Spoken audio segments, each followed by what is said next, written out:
El caso del arropiero, el asesino que conmocionó a España. Nos sumergimos en uno de los casos criminales más perturbadores y famosos de la historia reciente de España, el caso del arropiero. Conocido como uno de los asesinos en serie más aterradores, Antonio Sánchez García, apodado el arropiero, aterrorizó a todo el país en la década de los 90 con sus crímenes salvajes y su modus operandi macabro.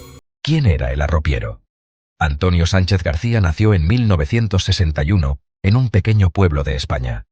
Su apodo, el arropiero, proviene de su característica de usar ropa muy suelta, generalmente una bata o capa, que le daba un aspecto inofensivo, casi como un mendigo. Esta apariencia le permitió acercarse a sus víctimas sin levantar sospechas, eligiendo a mujeres solitarias que caminaban por la calle durante la noche. Sin embargo, tras su captura, se descubrió que este hombre tenía un historial de comportamiento perturbador y finalmente se convirtió en uno de los criminales más notorios del país. Entre los años 1990 y 1993, el arropiero cometió al menos 8 asesinatos, aunque se sospecha que la cifra podría ser aún mayor.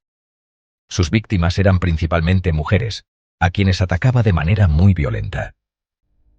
El modus operandi de el arropiero era siempre el mismo. Se acercaba a sus víctimas, las atacaba por la espalda y, en algunos casos, las estrangulaba con sus propias ropas.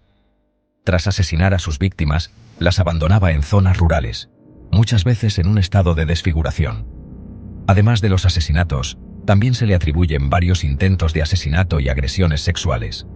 Lo más escalofriante de su caso fue su aparente frialdad y la tranquilidad con la que llevaba a cabo sus crímenes.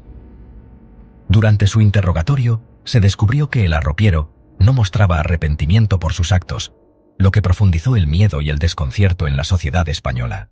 La captura de el arropiero no fue sencilla. Durante varios años, el asesino mantuvo a las autoridades españolas a la espera, con pocas pistas y mucha incertidumbre.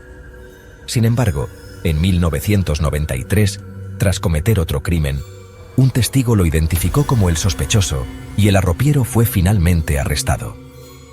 El caso se convirtió en un hito en la criminología española, no solo por la gravedad de los crímenes, sino también por el misterio y las teorías psicológicas que surgieron sobre la mente de el arropiero. A lo largo del juicio, se mostró que el asesino tenía una personalidad narcisista y psicópata, características comunes en los asesinos en serie. El juicio de el arropiero fue muy mediático, y a lo largo de los años, se fue desvelando más sobre su historia personal y los detalles de sus crímenes. En 1994, Antonio Sánchez García fue condenado a 100 años de prisión por los asesinatos y las agresiones cometidas. Sin embargo, debido a que la justicia española no contempla penas de cárcel perpetuas, el arropiero pudo salir en libertad condicional después de cumplir 25 años, lo que generó un debate sobre el sistema penal y su capacidad para manejar casos tan extremos. El caso de el arropiero dejó una huella profunda en la criminología y la psicología criminal. Fue un caso que, además de generar temor y morbo en la sociedad, también ayudó a mejorar las investigaciones forenses y las técnicas para identificar a asesinos en serie.